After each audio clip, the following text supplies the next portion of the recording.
जय हिंद दोस्तों। भारत तिब्बत सीमा पुलिस बल यानी कि आईटीबीपी ट्रेडमैन की जो भर्ती 2017 से जो आपकी भर्ती चल रही थी वो 2021 हो चुकी है। और अभी भी आप लोग जो डाउट में रह रहे हैं कि क्या ये भर्ती जो है वो आपकी कोर्ट में जाएगी या नहीं जाएगी, या जिस तरह की कमेंट मैं देखता हूँ कि सर इसमें धांधली हुई है और इसमें बहुत ट्रेड में नंबरों में धांधली हुई है, तो इस बारे में मैंने बहुत चीज़ों को देखकर फिर मैंने सोचा चलो एक एक वीडियो ही बना देते हैं जिससे आप लोगों के जो डाउट हैं वो क्लियर हो जाएंगे। और क्या भर्ती जो है कितने दिन में आप लोगों के मेडिकल आ जाएंगे और ये भर्ती कैंसिल होगी या नहीं होगी, तो पूरे कंप्लीट इस वीडियो में आपको जानकारी देने वाला हूँ। तो प्लीज़ वीडियो में बिल्कुल भी स्किप मत करिए, एक एक जानकारी आपके लिए बहुत ही महत्वपूर्ण होगी। जिस तरह से लोग पूछ रहे हैं कि सर क्या इसमें सेकेंड लिस्ट आएगी, तो उसके बारे में भी मैं कंप्लीट बता दूंगा कि क्या सेकेंड लिस्ट आ सकती है, इसके चांसेस कैसे बन सकते हैं।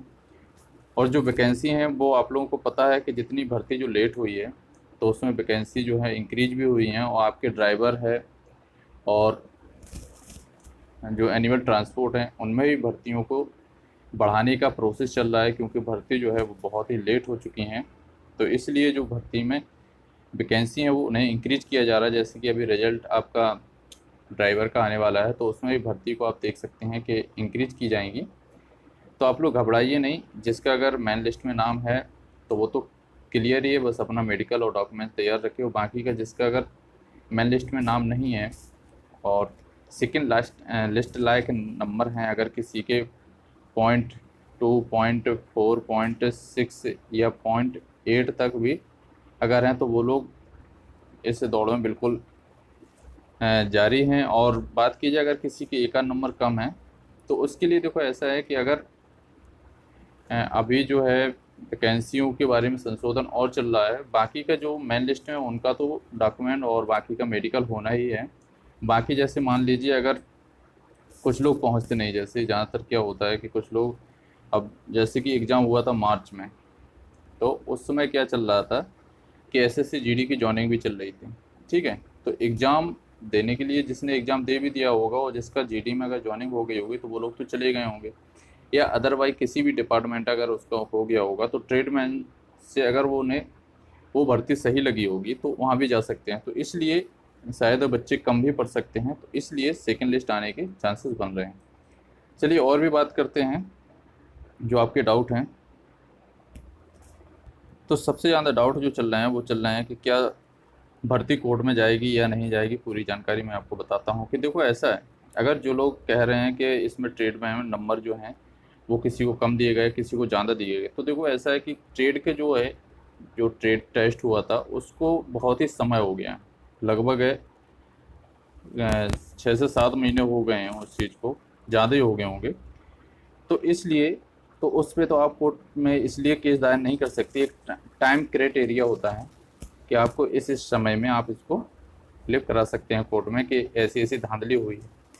क्योंकि आप लोगों के जो है नंबर जो हैं वो आपके डिस्प्ले पे शो कर दिए गए थे, आपके जहाँ पर आप एडमिट कार्ड देखते हैं पर्सनल साइट पे, आपके आईटीबीपी पे जो एक पर्सनल साइट बनी है, आपकी अकाउंट बना है, तो उस पर आप लोग नंबर जब देख रहे थे तो उस समय आपने इस चीज़ पे आपत्ति दायर कर सकते थे। ठीक है, ऐसा सुनने में आया कि कुछ लोग कह रहे हैं कि वो ट्रेड में नंबर में धांधली हुई है और ट्रेड में नंबर ज़्यादा दिए गए हैं। तो ऐसा कोर्ट में जाने से आपको कुछ नहीं होगा। कोर्ट में आप जितना पैसा वकील को आप दोगे वो सिर्फ फालतू में चले जाएंगे। उसके बाद आप कहोगे कि सर कुछ नहीं हुआ, तो उसमें जो वकील है वो सिर्फ यही कहेगा कि मैंने रिट दायर की थी और कोर्ट ने उसको खारिज कर दिया।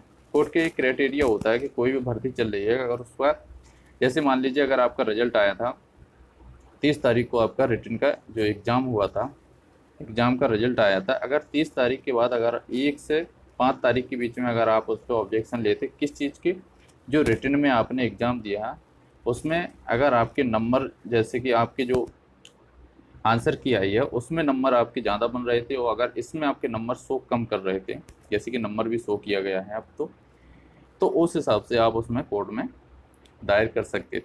ठीक है, ऐसे ही आपका क्या था कि जैसे कि मान लीजिए ट्रेड में अगर आपके नंबर 4.4 या किसी के 28.2 भी आए, जितने भी नंबर आए हैं, और अगर आपको वहाँ पे लग रहा था कि मैंने ट्रेड टेस्ट अच्छा दिया हो, मेरे नंबर कम दिए गए हैं, तो उसके लिए आप जब नंबर आपके शो किए गए थे उस समय आप अपने नंबर देख के इस चीज़ पे ऑब्जेक्शन ले सकती थी। लेकिन अब ऐसा आप नहीं ले सकते हैं। ये एक समय रूल होता है कोर्ट का भी कि किसी भर्ती को आप इस तरह नहीं रोक सकते हो कि जब चाहे जब आप रोकने लगो। तो ऐसा कुछ नहीं है। आप रेट दायर करोगे, रेट को आपको खारिज कर दिया जाएगा।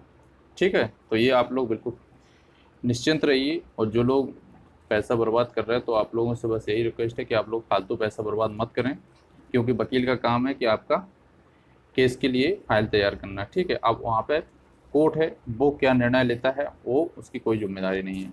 ठीक है, अगर आपका रेट खारिज हो जाएगी तो वो बोल देगा आपकी रेट खारिज हो गई है, आपके सबूत सही नहीं थे।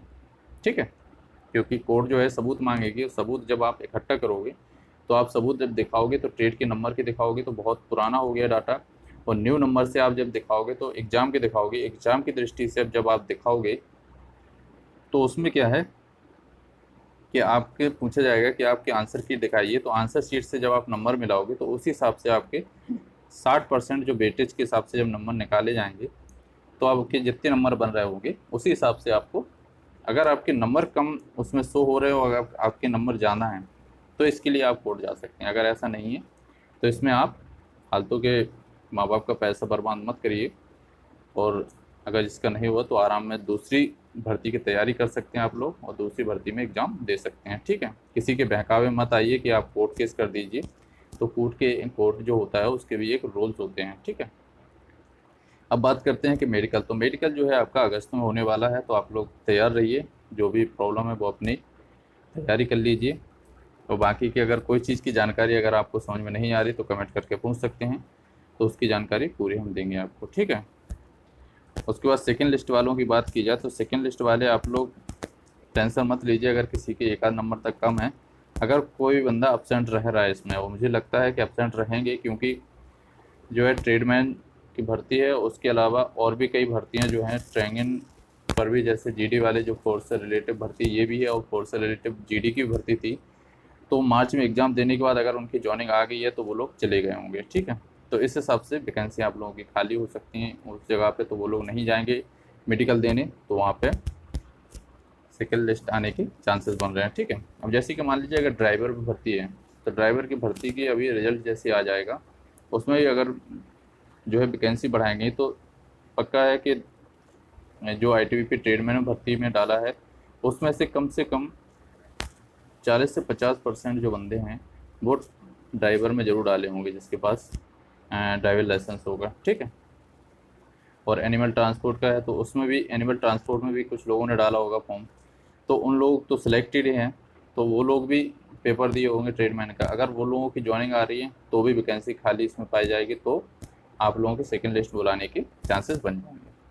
ठीक है दोस्तों, तो मेरी दी हुई जानकारी आप लोगों को शायद समझ में आ चुकी होगी। अगर वीडियो पसंद आए तो प्लीज़ लाइक करें, अगर चैनल पर नए हैं तो प्लीज़ चैनल को सब्सक्राइब कर लीजिए, बेल आइकन को दबाना ना भूलें, ताकि मैं नेक्स्ट वीडियो इसी से रिलेटिव या कोई भी इन्फॉर्मेशन से रिलेटिव डालें तो उसकी नोटिफिकेशन आप तक पहुंच सके। और एक लाइक तो ज़रूर कर दीजिएगा। जय हिंद दोस्तों।